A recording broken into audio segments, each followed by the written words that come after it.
work on a platform. Well, if there's any time for Greninja to showcase how well as a character he can work, it's definitely going to be this one. Fighting up against the likes of Palutena, this is a fairly good matchup for Greninja, able to utilize that speed to get in on her, and utilize those really good close range tools to constantly harass with damage. Yeah, and this, this is pretty much a matchup of one of the best burst range characters versus one of the best anti-meta characters overall when it comes to having fun. Palu is so good at keeping you on the ground and keeping that Nair just checks all short hops, and she has the ability to just kind of stuff out your pressure with things like that short hop fair. Granted, not as safe as it used to be, but with characters like Greninja, they're forced to kind of wait a second. Now, I don't think that Greninja does necessarily terrible in this matchup, but when you get stuffed out like moments like that, it's very bad to get yourself back down the ground because you get a little bit obvious with things like down air or substitute. Oh, definitely. You're not going to be wanting to use mediocre tools like that. Here, it's going to be a lot of down tilt in order to catch those landings. Palutena, of course, the most dangerous when she gets in the air with you. If she's pressuring you with Bair Fair, if she's comboing you with Nair, regardless, it requires her to be in the air. But to do anything about that requires you to be on stage and knowing what you're doing. A wayward air dodge is going to force out a very early stock from Ripka. That's like the 4th longest 0 to death we've seen out of Chag today. Like, it took forever, and I just realized he took no damage. But earlier we saw multiple times up the same thing. Now taking 43%. But the problem here is once you give Chag the ability to kind of just go ham, he's so good he's one of the most accurate Palutenas at landing down airs. So if you start letting him play with you off ledge, especially if he catches a jump like this, best believe he's probably going to destroy you. Yeah, it's the extend blitz play that's going to end up looking really good for Chag. We even see the up smash catching just to extend it even further, but not being able to end out the kill leads to just a little bit of pressure. Yeah, just one of the best examples of how good Chag is at ledge trapping. And recognizing the high recovery there too, Ripka is really in a bit of a rough spot because as things start to get more in favor of a Palu with the lead, it makes it so much harder for you to overcommit to find that way to get yourself back in the game because they just want you to approach them. And right now, Greninja having a lot of difficulty with actually being able to find that mark. Even with the damage that's built on, this isn't out of the woods for Ripka just yet, but you need to be a bit more confident with these approaches. Finding the raw forward air, not going to do too much, but I like that. That really quick reaction for Hydro Pump to get away from the explosive flame and ultimately lead to evening up the stock count. That's an immediate clap for me because the amount of times I see people get destroyed by offstage explosive flame, we saw it twice there too. A lot of people seem to forget. I don't know why. Palutena's been around forever, but Explosive Flame is a really good counter ledge trap tool to keep you from being, like, kind of puts you to sleep. You don't think they're going to be aggressive there, you just get torn up. It's just a really good tool for being able to keep space. It's a kind of hard commitment for Palutena, especially against swifter characters like Greninja that could navigate around it. But the way that Chag is making use of it right now is fantastic. Dude, man, you know what? Just keep shooting your shot. Eventually it'll work, right? Like that, the 3 shots in, and Chag believed hard that one of those was going to hit. And that just frustrates you as a player because you sit there trying to do everything you can to get in. I think that was just an answer to the fact that Ripka just kept throwing uncharged shurikens at him. It was like, okay, I got something better for you. Yeah, it's normally a good option just for interrupting your opponent's sense of tempo. But Palu has more confident buttons for that. Auto Reticle is just as fast, and there's 3 of those, Tier 1 Shuriken, and then Explosive Flame just takes up that much more space. Yeah, we need to see some solid mix-up game right now. That's pretty much what we need to see out of Ripka. Like, that there you go. Already gets the forward air. Can you close out the stock at the ledge? That's the main key here. He tries to look for the drag down the up air on the call. Like, he did recognize the jump was there, but he's got to find something ASAP because Greninja can absolutely overwhelm you on last stock. Like, the character with momentum is ridiculous. What makes this matchup look so good for Chag is that he's absolutely refused to let Ripka maintain any of that momentum. And it's either by completely beating him out of the sky or bringing the tempo of the match to a screeching halt. Yeah, and honestly, like, that's really the big... Oh, yeah, there you go, get caught again. Like, I mean, I don't disagree necessarily with thinking it wasn't going to happen that time. Chag went for it about 4 times. Oh, high recovery was forced because of Hydro Pump and missed the target off the down smash. Can you get the 4th throw here? No, a little bit out of position. You do have 4th throw as a KO option as well at ledge if you're Greninja. I wouldn't be surprised. Yeah, you saw he was probably looking for something right there or an up throw. I mean, at these climbing percentages, I'm sure forward throw or up throw are killing. To say nothing of the fact that forward air or back air, if they find their mark. Like, he's just looking for everything he can right now. I mean, The problem now, though, I just noticed is we're reaching 2 minutes on the clock. This is where Chag can kind of just take their time with the game. Like he has no commitment issues to trying to go at you. He's holding the lead. You have to be the one to kind of break the ice and find your way in.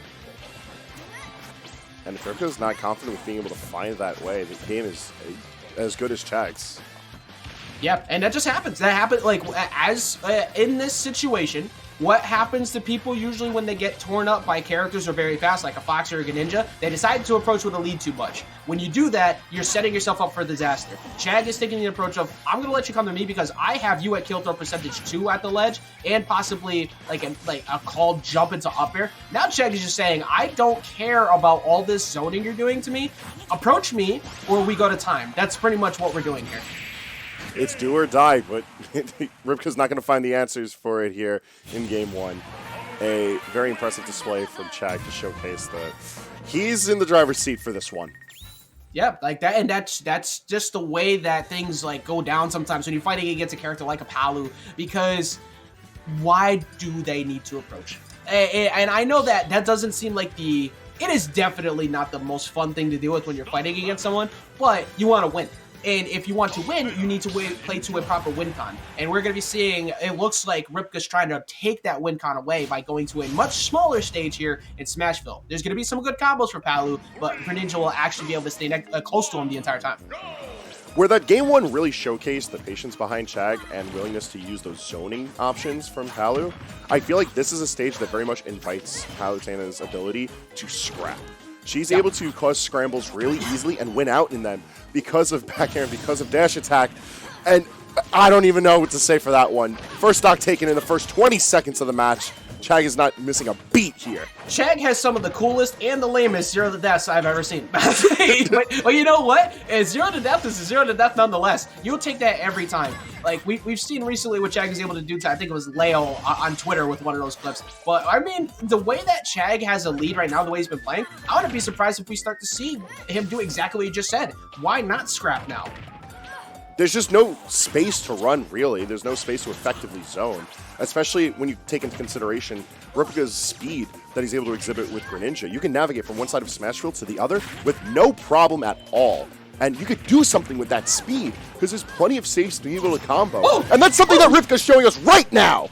I love when Greninjas use Shadow Sneak as a proper option to say, stop pressing buttons on landing or calling out an air dodge on landing. You have to guess when they're looking at you that far away, and that was incredible. Now, do something, because you need to get yourself a nice lead back. We already saw the last game went down to 2 minutes. You got to start getting some type of tempo back in your favor at any point during the set.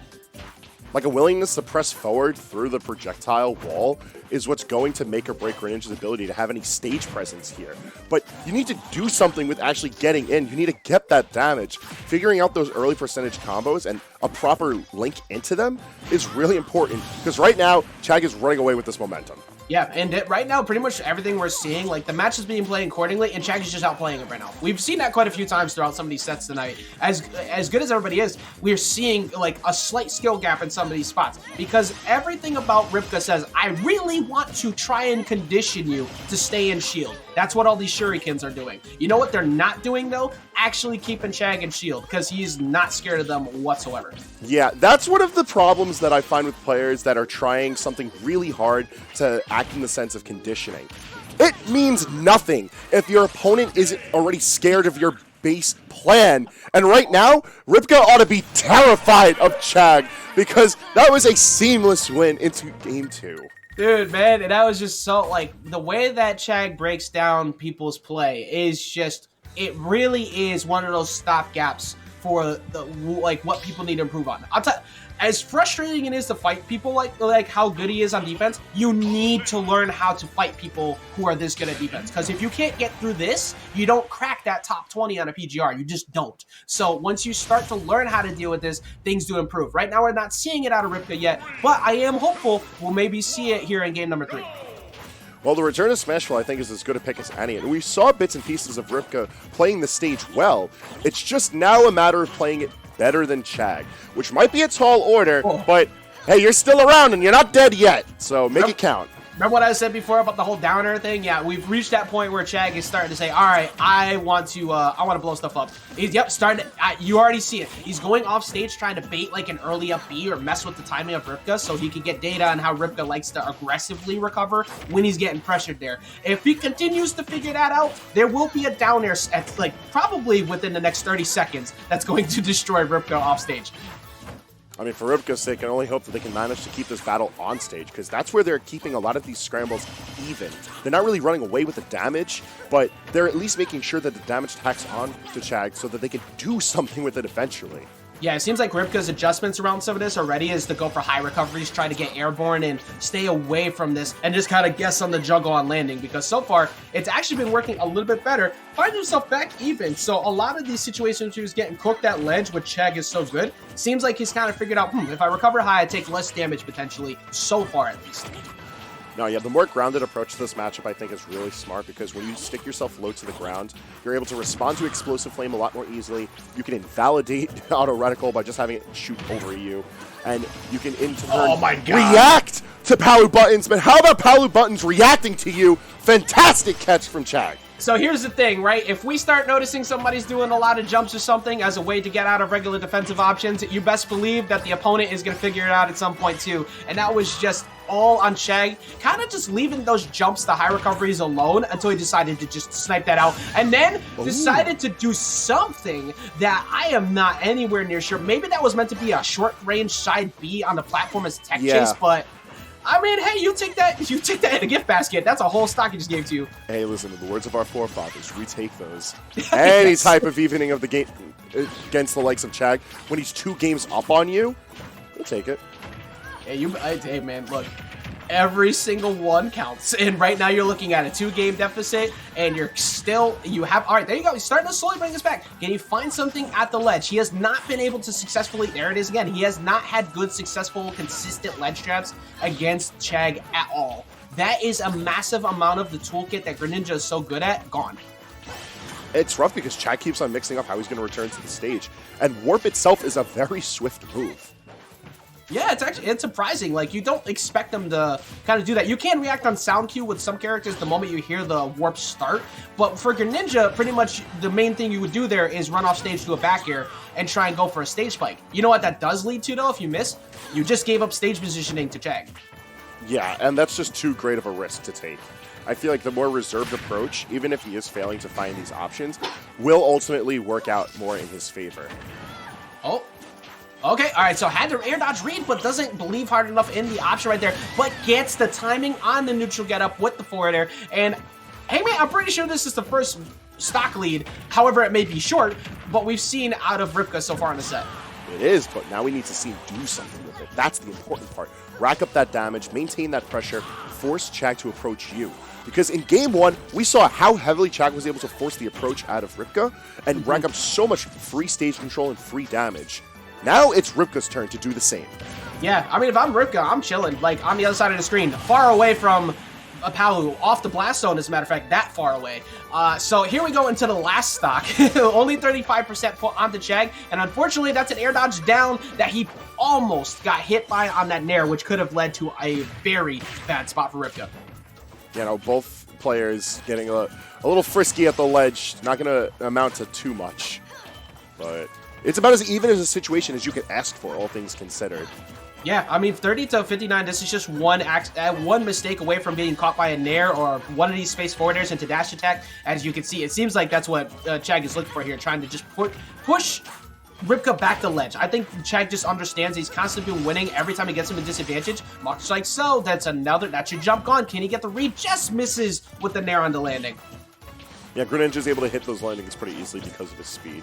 Yep. So he took a bit of damage on the way back down, but ultimately bringing himself back into a situation where Ripka is in favor when it comes to the percentage. Ripka's in favor when it comes to the actual stage positioning, because he's the one that's constantly pushing out Chag to the ledge. Yeah, it's incredible even with Greninja's jump height that he's enabled, like, Chag's constantly calling it out. Oh, good job not spot dodging right there. That would have been a drag, or like an up air into the up smash on that spot. That is not dead just yet, but another one of those will do it. Just misses the up air. This is the last chance Ripka has to keep his life going in the winner side of bracket. If he cannot find maybe a down tilt, maybe a dash attack, doesn't get the call on the follow-up, and he cannot close the kill just yet, and Chag aggressively lands in front of him. All right, this is Chag's time to shine. If he's going to be able to take the stock now, he'll get it done. But Ripka on the hunt still, mashing forward as best as he can, 134% on Palutena. It would have been doable if he didn't jump out of shield. Up tilt catches the mark, and that's a 3-0 for Chag. And that was so smart on Chag, too, because Chag did not use that up tilt one single time prior to that situation. What did he constantly do? Get him with a throw on that platform, using things like down throw into up air, using back throws, get stage positioning, constantly calling him out, or even reading a jump we saw earlier with that up air call. That time, though, did not even need to commit that hard. Stayed on the ground with that up tilt. If you trade, that's not a bad position for Palu. You probably go to ledge, you reset everything, but if you get the hit, that's game. That was really well played by Chag. Yeah, and what a good option to save for the ending as well. Up tilt, probably one of the stronger tools that Palutena has at her disposal now. And also, probably her premier anti-air tool while she's on the ground. So